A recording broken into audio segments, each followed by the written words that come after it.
Hat trick ఆరాటం ఒకరిది, అధికారం కోసం పోరాటం మరొకరిది, ఉనికి కోసం యుద్ధం ఇంకొకరిది. ఢిల్లీ ఎన్నికల్లో మూడు పార్టీలు తగ్గేదేలే అంటున్నాయి. ఢిల్లీ దేశానికే కాదు రాజకీయానికి కూడా కేంద్రమే. దీంతో హస్తిన ప్రతి పరిణామాన్ని దేశమంతా ఆసక్తిగా గమనిస్తోంది. మరి ఢిల్లీ రాజకీయం ఎలా ఉంది? త్రిముఖ పోటీలో గెలిచేది ఎవరు? మూడు పార్టీలు గుప్పిస్తున్న హామీలేంటి? ఎవరి బలాలేంటి? ఎవరి లెక్కలేంటి?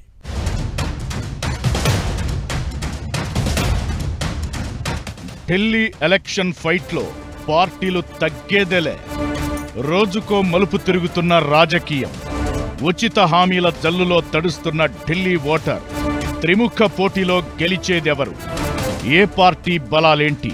ఎవరి లెక్కలేంటి? గెలుపొక్కటే ఆప్షన్ అన్నట్లుగా ఎన్నికల యుద్ధంలో ఢిల్లీలో మూడు పార్టీలు దూసుకుపోతున్నాయి. దీంతో రాజకీయం రసవత్తరంగా మారుతోంది. అసెంబ్లీ ఎన్నికలకు మరో 2 వారాల గడువు మాత్రమే టైం ఉంది. దీంతో ఎన్నికల ప్రచారం జోరుగా సాగుతోంది. అన్ని రాజకీయ పార్టీలు పూర్తి బలాన్ని ఉపయోగిస్తున్నాయి.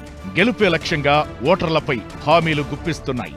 హ్యాట్రిక్ అధికారం దక్కించుకోవాలని ఆమ్ ఆద్మీ పార్టీ ప్లాన్ చేస్తుండగా, చీపురుకు బ్రేకులు వేసి ఢిల్లీలో జెండా పాతాలని బీజేపీ, ఈ 2 పార్టీలతో పాటు ఉనికి చాటుకోవడం కోసం కాంగ్రెస్ బరిలోకి దిగాయి. ఓటర్లను ఆకట్టుకోవడానికి హామీలతో ఎరవేస్తున్నాయి. తగ్గేదిలే అంటూ 3 పార్టీలు ఎవరికి వారు హామీలు గుప్పిస్తుండటంతో ఓటరు మనసు గెలిచేదెవరు, ఎన్నికల్లో విజేతగా నిలిచేదెవరు అనేది ఆసక్తి రేపుతోంది.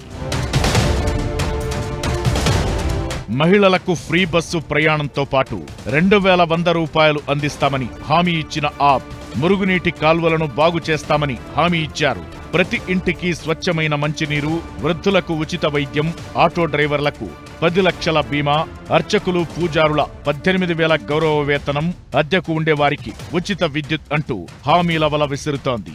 ఇకటు బీజేపీ కూడా తగ్గేదేలే అంటోంది. ప్రతి మహిళకు 2500, వృద్ధులకు 2500 పెన్షన్, 3 ఏళ్లలో యమునా నది శుభ్రం, అన్నింటికంటే కీలకమైనది మురికివాడల్లో నివసించే వారికి యాజమాన్య హక్కులు, గర్భిణీలకు 21,000 ఆర్థిక సాయం, 50,000 ప్రభుత్వ ఉద్యోగాలు ఇస్తామని బీజేపీ హామీ ఇస్తోంది. ఇక కాంగ్రెస్ 300 యూనిట్ల ఉచిత విద్యుత్, ప్రతి నెల ఉచిత రేషన్ కిట్లు, మహిళలకు 2500, 25 లక్షల ఆరోగ్య బీమా, నిరుద్యోగ యువతకు ప్రతి నెల 8,500 స్టైఫండ్ అంటూ కాంగ్రెస్ హామీ ఇస్తోంది. ఈ హామీలు రాజకీయాన్ని మరింత ఆసక్తి రేపుతున్నాయి. ఢిల్లీ ఎలక్షన్లో అన్ని పార్టీలు ఉచితాలు అనౌన్స్ చేస్తున్నాయి. కాంపిటేటివ్ ఉచితాలు. మీరు ఎంత ఇస్తే మేము ఇంకా ఎక్కువ పెంచుతాం, మీరు ఏమి ఇచ్చినా దానికి డబల్ చేస్తాం. ఆమ్ ఆద్మీ పార్టీ, కేజ్రీవాల్ పార్టీ అందుకునే అధికారంలో వచ్చింది ఉచితాలకి అనుకుని బీజేపీ, కాంగ్రెస్ అనుకుంటున్నారు. కానీ కేజ్రీవాల్ ఎందుకు వచ్చిందంటే, దాదాపు 60 సంవత్సరాలు ఢిల్లీలో కాంగ్రెస్, బీజేపీ ఆ నాయకులే ఆ మొహాలే పెట్టుకుని వాళ్ళ పరిపాలన ఒకలాగే ఉండటం వల్ల ఒక మార్పు తీసుకొచ్చాడు. కొత్తగా వచ్చిన జనం, ఎక్కువ మంది చదువుకున్న వాళ్ళు కేజ్రీవాల్కి ఛాన్స్ ఇచ్చారు. ప్రభుత్వంపై అవినీతి ఆరోపణలు, కాలుష్య సమస్య, యమునా నది అపరిశుభ్రత, శిథిలావస్థలో ఉన్న రోడ్లు, తాగునీటి సమస్యపై జనాల్లో కొంత ఆగ్రహం ఉంది. ఇది అధికార పార్టీ ఆప్ను ఇబ్బంది పెట్టే అవకాశాలు కనిపిస్తున్నాయి. అయితే కేజ్రీవాల్ క్రేజ్ చీపురు పార్టీకి ఉపయోగపడే ఛాన్స్ ఉంది. జనాల్లో, మరీ ముఖ్యంగా పేద, దిగువ మధ్యతరగతి వర్గాల్లో కేజ్రీకి మంచి పట్టుంది. ప్రభుత్వ వ్యతిరేకతను దృష్టిలో పెట్టుకుని 20 మంది కొత్త ముఖాలను తీసుకొచ్చారు. మరి ఇది ఎలా వర్కౌట్ అవుతుందన్నది ఆసక్తి రేపుతోంది. ఇకటు ఆప్ సర్కార్ అవినీతి ఆరోపణల్లో చిక్కుకోవడం, ఢిల్లీ సమస్యల కారణంగా జనాల్లో ఆవేశం లాంటి అంశాలను బీజేపీ ఆయుధంగా మార్చుకుంటోంది. ఢిల్లీని ప్రపంచ స్థాయి నగరంగా తీర్చిదిద్దాలనే కలను జనాలకు చూపిస్తూనే సమస్యలకు ఆప్ నేతలను బాధ్యులను చేస్తోంది కమలం పార్టీ. మహిళలు, వృద్ధులు, యువత, ఆటో డ్రైవర్లను అట్రాక్ట్ చేసేలా హామీలు గుప్పిస్తోంది. వీటన్నింటికీ తోడు ప్రధాని మోదీ ప్రత్యక్షంగా రంగంలోకి దిగడం కమలం పార్టీకి కలిసొచ్చే అంశం. కాంగ్రెస్, ఆప్ను వీడిన పలువురు నేతలు కమలం తీర్థం పుచ్చుకున్నారు. దీంతో కొన్ని ప్రాంతాల్లో బీజేపీ కార్యకర్తల్లో ఆగ్రహం వ్యక్తమవుతోంది. బెజ్వాసన్, మెహోల్రీ, తుగ్లకాబాద్, కరోల్బాగ్, బాబర్పూర్ సహా అనేక స్థానాల్లో అసంతృప్త కార్యకర్తలను ఏకం చేసి ఎన్నికల ప్రచారంలో నిమగ్నం చేయడం పార్టీకి పెద్ద సవాల్గా మారింది. బూత్ లెవెల్ కార్యకర్తలతో ప్రధాని మోదీ డైరెక్ట్ గా మాట్లాడారు. దీంతో నష్ట నివారణ జరుగుతుందని కమలం పార్టీ భావిస్తోంది. ఇకటు కాంగ్రెస్ కూడా ఉనికి చాటుకునే ప్రయత్నం చేస్తోంది. న్యూఢిల్లీ, కల్కాజీ, జంగ్పురా, బద్లీ, కస్తూర్బా నగర్, ఓఖ్లా, మాల్వియా నగర్, ఉత్తమ్ నగర్ సహా పలు స్థానాల్లో బలమైన అభ్యర్థులను నిలబెట్టి రెండు పార్టీలకు గట్టి సవాల్ విసిరింది హస్తం. ఓవరాల్ గా మూడు పార్టీలు పోటాపోటీగా ప్రచారం చేయడం, అంతకు మించి పోటీ పడి మరీ హామీలు గుప్పించడంతో ప్రస్తుతం ఢిల్లీ ఓటర్లు మౌనంగా కనిపిస్తున్నారు. ఇది రాజకీయాన్ని మరింత రసవత్తరంగా మార్చుతోంది. ఓటరును ఆకట్టుకునే ఏ ఒక్క విషయాన్ని కూడా వదిలేది లేదన్నట్లుగా మూడు పార్టీలు దూకుడు చూపిస్తున్నాయి. హ్యాట్రిక్ కోసం ఆప్ ఎలాంటి ప్రయత్నాలు చేస్తోంది? అసలు దేశాన్ని ఏలుతున్న బీజేపీ ఢిల్లీని ఏలేందుకు ఎలాంటి స్ట్రాటజీ సిద్ధం చేసింది? కాంగ్రెస్ నమ్మకం ఏంటి? ఈ ఎన్నికల్లో కీలకంగా మారుతున్న అంశం ఏంటి? Take a look on this. Delhi voter తీర్పు క్రిస్టల్ క్లియర్ గా ఉంటుంది. ఎప్పుడు లోక్సభలో బీజేపీకి, అసెంబ్లీ ఫైట్లో ఆప్కు ప్రతిసారి అవకాశమిస్తూ వచ్చారు. మరి ఇప్పుడు అదే జరుగుతుందా? ఓటరు తీర్పు అలానే ఉండబోతోందా అనే ఆసక్తి ప్రతి ఒక్కరిలో కనిపిస్తోంది. ఆప్కు ఒకప్పుడున్న అవినీతి రహిత ఇమేజ్, సామాన్యులకు సానుకూలమన్న పేరుకు ఇప్పుడు పీటలు వారిన పరిస్థితి. గత 2 ఎన్నికల్లో ఉన్న పరిస్థితి ఇప్పుడు లేదు. దీంతో ఇదే టైంలో దూకుడు చూపించాలని బీజేపీ ఫిక్స్ అయింది.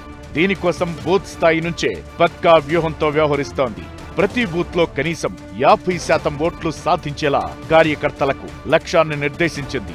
ఇక ఢిల్లీలో ఓటు హక్కు ఉండి కరోనా సమయంలో వదిలి వెళ్లిన వారికి కాల్ చేసి మరీ పిలిపిస్తున్నారు కమలం పార్టీ నేతలు. బూత్, నియోజకవర్గ స్థాయిలో పరిస్థితులను గమనించేందుకు జాతీయ స్థాయి నాయకులకు పార్టీ అధిష్టానం కీలక బాధ్యతలు అప్పగించింది. ప్రతి నియోజకవర్గాన్ని కొన్ని క్లస్టర్లుగా విభజించి వీటిలో మురికివాడలు, అనధికార కాలనీలు, వీధి వ్యాపారులు ఎక్కువగా నివసించే ప్రాంతాలపై ఫోకస్ పెడుతోంది.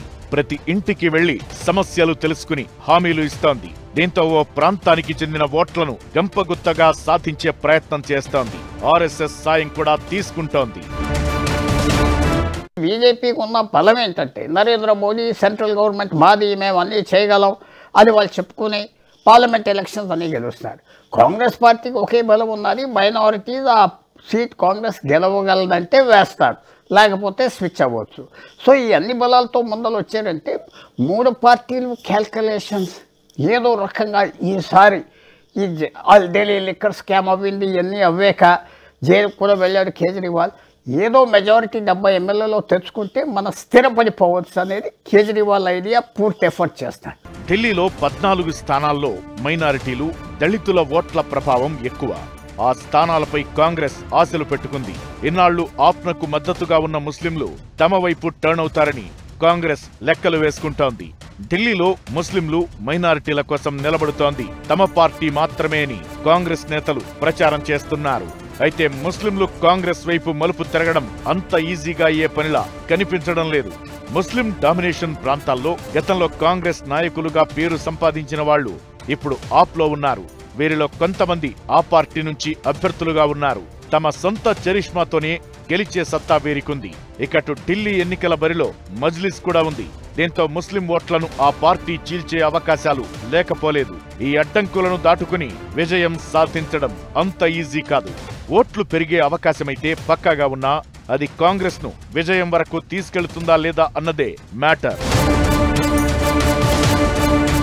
ఇక ఢిల్లీ ఎన్నికల్లో దళితుల ఓట్లు అత్యంత కీలకంగా మారాయి. ఢిల్లీ జనాభాలో 16% ఉన్న దళిత ఓటర్లు 30 నియోజకవర్గాల్లో గెలుపోటములను డిసైడ్ చేయగలరు. వీరిలో జాతవులు, రవిదాసియా, వాల్మీకి సామాజిక వర్గాల వారే 50% పైగా ఉంటారు. పారిశుద్ధ్య పనులు చేసే వాల్మీకుల్లో ఎక్కువ మంది ఆప్ వెంటే ఉండే ఛాన్స్ ఉంది.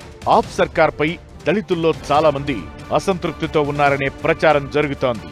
దీంతో ఈ ఎన్నికల్లో ఆప్కు వారి ఓట్లు తగ్గే అవకాశాలున్నాయనే అంచనాలు వినిపిస్తున్నాయి. ఢిల్లీలో మొత్తం 12 ఎస్సీ రిజర్వ్డ్ నియోజకవర్గాలు ఉండగా 2015, 2020 ఎన్నికల్లో ఒక్కచోట కూడా బీజేపీ విజయం సాధించలేదు. అయితే దళిత ఓటర్లను ఆకర్షించేందుకు అనేక వ్యూహాలను రచిస్తోంది. కీలక హామీలు ప్రకటించింది. ఇకటు కాంగ్రెస్ మాత్రం ఇంకా లెక్కల్లోనే బిజీగా ఉందనే విమర్శ ఉంది. ఓవరాల్ గా ఢిల్లీ దంగల్ రోజు రోజుకు ఆసక్తి రేపుతోంది.